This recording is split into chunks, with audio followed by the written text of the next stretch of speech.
हरिः ओम तत्सत्। श्रीमते रामचंद्राय नमः।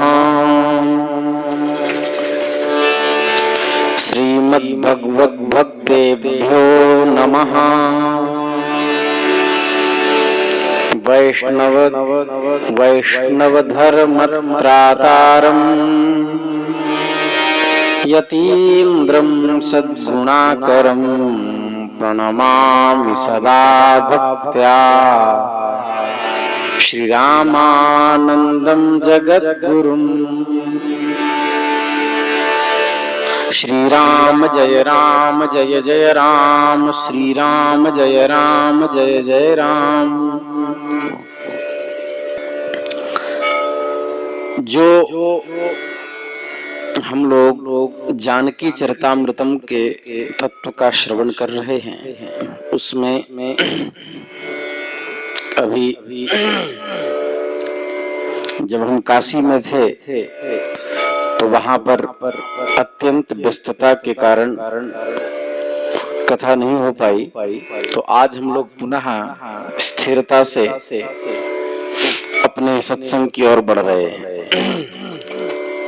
आप लोग सभी जानते हैं वहाँ 200 ब्राह्मण भटुकों के प्रसाद की व्यवस्था रखी गई थी और उसी व्यस्तता के कारण इतने दिन आप लोगों को सत्संग प्राप्त नहीं हो पाया। आज पुनः हम लोग उस तत्व की ओर बढ़ रहे हैं। भगवान शिव पार्वती से बोले, किसी समय अनंत करुणामयी श्री किशोरी जी जो कभी विफल नहीं होती हैं, वह कृपा करके अकस्मात जीव लोक को गईं। उन्होंने सभी जीव सच्चित आनंद से सर्वथा शून्य अनेक प्रकार के सकाम कर्मों में फंसे हुए और इंद्रियों के विषय सुख प्राप्ति के लिए सदा चिंता युक्त लोगों को देखा। अतएव सर्व चिंताओं से रहित भगवती जानकी के हृदय में चिंता का उदय हुआ। श्री प्रिया जी चिंता से चिंतित होकर जानते हुए भी अज्ञानी के सदृश बनकर श्री रघुनंदन प्राण प्यारे से प्रश्न साकेत में किया। कहा कि हे भगवान, आप करुणावान हैं, मैं कुछ पूछना चाहती हूँ। हे प्रिय, अथवा मुझसे ही यदि आपकी चिंता दूर होनी चाहती है, दूर होने वाली है, तो आप शीघ्र कहने की कृपा करें। उन्होंने कहा, हे प्राणनाथ, चिंता को जन्म देने वाली मेरी सहज दृष्टि अकस्मात ही आज नीचे पृथ्वी तल पर पड़ी। वहां की दुर्व्यवस्था को देख-देख कर हमारे चित्त में करुणा प्रकट हो गई है। यही मेरे मुख्य मलिनता का कारण है। भगवान शिव बोले कि हे पार्वती, जिनका शरद ऋतु के समान अत्यंत मनोहर मुखारविंद एवं विशाल लोचन है, वे श्री किशोरी जी अपने मुख मालिन्य का कारण बताकर अपने प्राणनाथ के ठोड़ी का स्पर्श करके बोली कि हे प्यारे, इस समय मेरे हृदय में जो भाव आया है उसे कहती हूँ। श्रूयताम तद्वदन्त्या में सावधानतया प्रिय, उपायं चोचितं तस्या त्वं चिकीर्ष प्रियाय में। हे प्यारे, ये मृत्यु लोक निवासी समस्त जीव हमारे और आपके अंश से ही उत्पन्न है, हमारे आपके ही जैसे शरीरधारी हैं। सभी साधनाओं का स्थान और मुक्ति द्वार स्वरूप इस मनुष्य शरीर को पाकर माया द्वारा मोहग्रस्त किए हुए वे प्राणी केवल विषय की लिप्सा में, विषयाकांक्षा में आकांक्षित होकर उस सुख प्राप्ति की साधना में दिन रात रत रहने पर भी प्रायः दुख को ही प्राप्त हो रहे हैं। उन्हें विषय सुख भी न पूर्णतया प्राप्त हो रहा है और न तत्व ज्ञान ही हो रहा है, न घर के रहे न घाट के। हे प्राण प्रियतम, फिर हमारे इन दिव्य धाम निवासी जीवों का सर्व विकार रहित पूर्ण सदा एक रस रहने वाला यह अप्राकृत सुख जो है वो भला उन जीवात्माओं को प्राप्त कहाँ से हो पाएगा। भगवान शिव बोले कि हे प्रिय, लोक वल्लभ श्री प्यारे ने अपनी श्री प्रियाजू के यह वचन सुनकर कृपा से द्रवीभूत हृदय होते हुए उन्हें यह मंगलकारी आश्वासन दिया। कहा, हे प्रिय, जीवों की दुख निवृत्ति और सुख प्राप्ति के लिए युग युग में हमारे सत्वगुण स्वरूप भगवान विष्णु कच्छप, मछली, सूकर तक अनेकानेक रूपों में प्रकट हुआ करते हैं। मैंने स्वयं मुनियों के द्वारा 4 वेद, 6 शास्त्र, 18 पुराण और असंख्य उपनिषद, सभी संहिता, सभी स्मृतियां, महाभारत आदि इतिहास और अनेक धर्म ग्रंथों का प्रचार करवाया। तो ध्यान से सुनो। हे प्रिया जी, मैंने इस मृत्यु लोक वासियों के कल्याण के लिए करोड़ों कल्याण के मार्ग दिखाए और अपनी बुद्धि एवं शक्ति के अनुसार बहुत उपाय किए। तथापि यदि वे जीव सुखी न हो तो उस पर किसका क्या दोष। श्री शिव उवाच,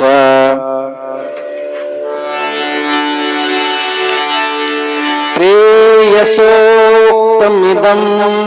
वाक्यं समाकर्ण्य जगद्धिता प्रत्युवाच वचो भूयः सादरं प्रणयान्विता।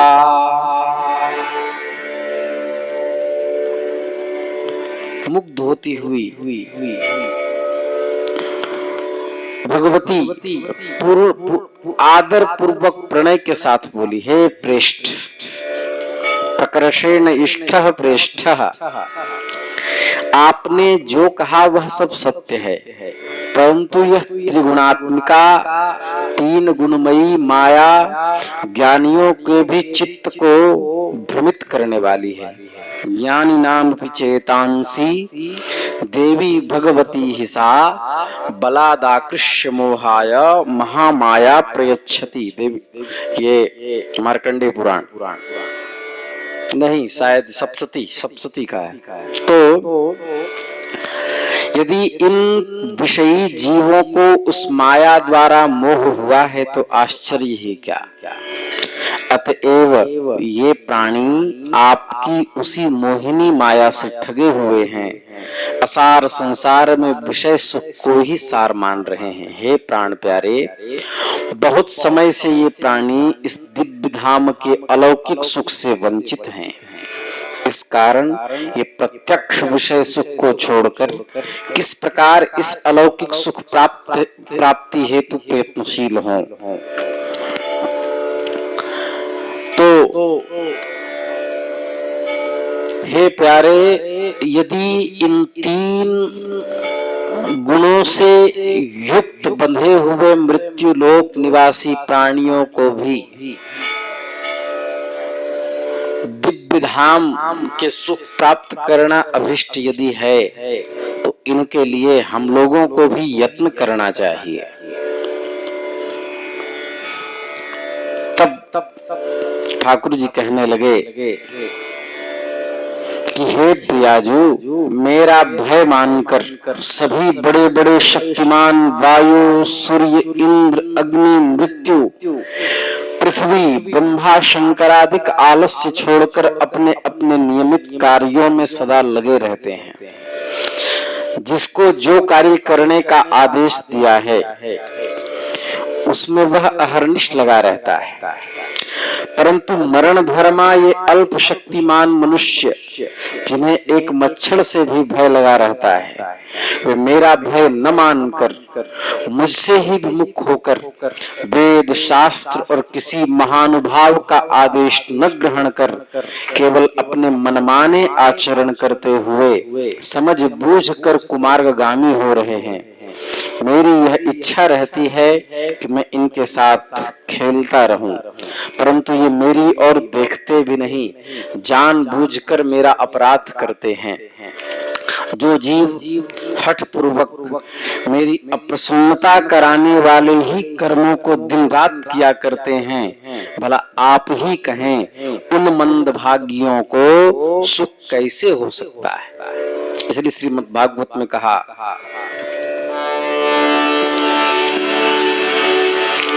प्रायेणाल्पायुषो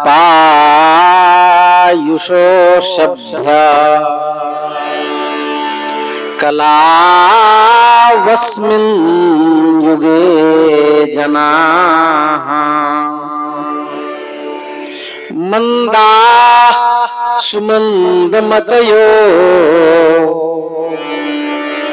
मंदभाग्याह्युपद्रुताः प्रायेणाल्पायुषो सभ्य कलावस्मिन् युगे जनाः। हे प्रिय, इस प्रकार के वचन सुनकर भगवती बोली, हे प्यारे, क्या कोई माता पिता भी अपने अबोध बालकों के अपराधों पर कभी ध्यान देते हैं? अर्थात कभी नहीं। इसी तरह आप भी इन जीवात्माओं के अपराधों पर ध्यान न देने की कृपा करें। इनके बुद्धि और नेत्रों पर माया का पर्दा पड़ा हुआ है, अतएव बिना उसके हटाए ये किस प्रकार आपका दर्शन करने में समर्थ हो सकते हैं? क्योंकि हे प्यारे, उस माया का पर्दा हटाने की सामर्थ्य भी इनमें नहीं है, उसे हटाना भी आपके ही हाथ में है। क्या ऐश्वर्य देखकर बालक भी कभी अपने माता पिता से भय मानते हैं? कभी नहीं। अतएव यदि ये जीव आपसे भय नहीं मानते हैं तो भी रोष के पात्र नहीं हो सकते। जैसे बालकों की सभी टेढ़ी क्रीड़ाओं को देखकर उनके अनुरागी माता पिता सुख ही मानते हैं, रुष्ट नहीं होते, उसी प्रकार अनंत करुणा वरुणालय सच्चे सुहृद जगत पिता आप भी इन जीव रूपी बालकों के मनमाने आचरणों से रुष्ट न होकर सुख ही मानिए। हे प्राण प्रियतम, जीवों के दुर्गुणों पर दृष्टि न देकर केवल उनकी दुर्दशा को देखिए। इनके अवगुणों को देखने से जो आपके हृदय में निष्ठुरता आ रही है, उसे परित्याग करके उनके प्रति अब केवल करुणा का भाव लाइए। इस वचन को सुनकर बोले, हे प्रियाजू, यदि इन जीवों पर कृपा करते हुए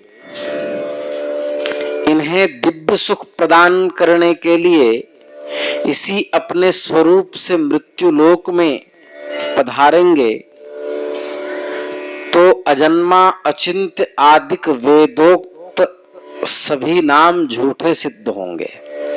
उनके असत्य सिद्ध होने से वेद भी असत्य होगा, सिद्ध होने लगेगा। वेदों ने कि हमें परम सत्य कहा है, तब भगवती ने कहा, वेदों ने हमारे और आपके स्वरूप को वर्णन करते करते नेति नेति कह दिया, अर्थात जैसा हमने कहा है वैसा रूपादि का वर्णन किया। प्रभु वैसे ही नहीं है बल्कि उससे भी विलक्षण है, ऐसा कहकर वेद प्रेम में डूब गए। अतएव प्रभु ऐसे ही है, यह अनिश्चित रखने से वेद झूठा नहीं हो सकता।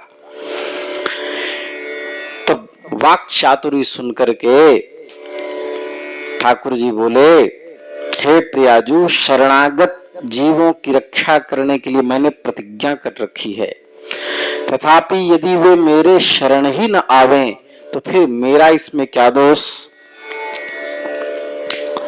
तब प्रियतम से बोली, हे प्राण प्रियतम, अपेक्षायाम दयालुत्वम किंचते काप्युदारता बालास तवास्म्यहम क्वापि पितृपादान वदन्ति किम।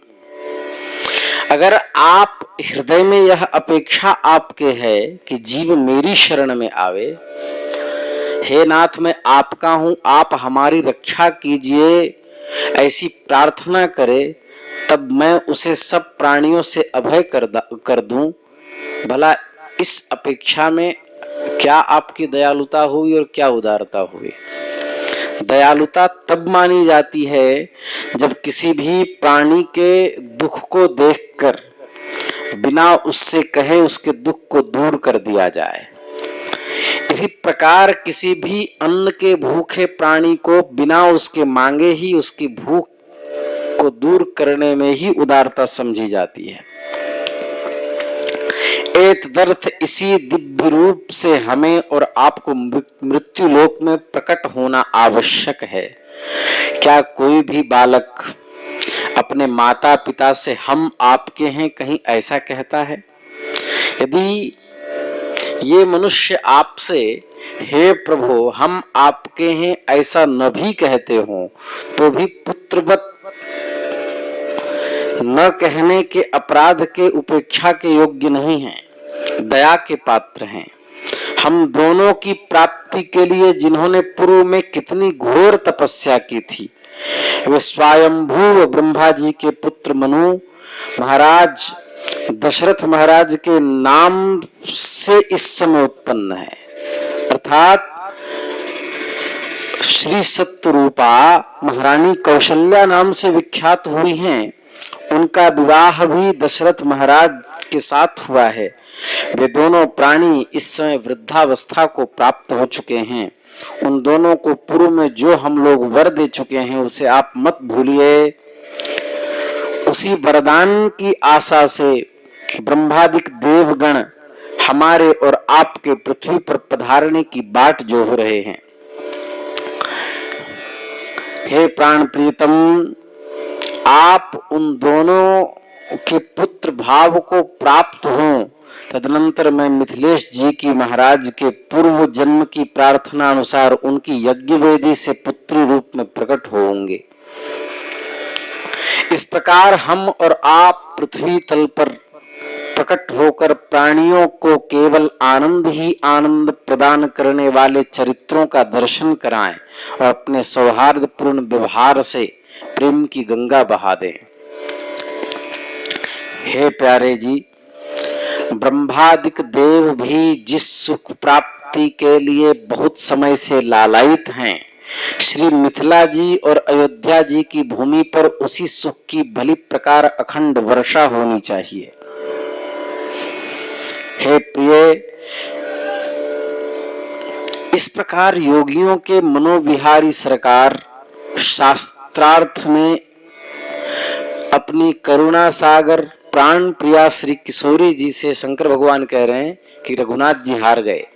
पुनः उसकी अपेक्षा शून्य कृपालुता की पराकाष्ठा देखकर हर्ष रोमांचित होकर प्रिया जी से रस युक्त होकर बोले, हे श्री प्राण वल्लभे, अहह, आपकी इस दया को धन्यवाद है। जिस कृपा को जीवों के किसी भी साधन की अपेक्षा नहीं, वह तो आपके ही योग्य है। ऐसी कृपा जब आपको छोड़कर मुझ में भी नहीं, तब अन्यों में कहाँ हो सकती है। हे प्रिया जी, प्राणी मात्र के कल्याण की मुख्य साधन स्वरूपा आपकी यह निर्हेतुकी कृपा ही है। यही सभी प्राणियों की सब प्रकार से सुरक्षा करने वाली है।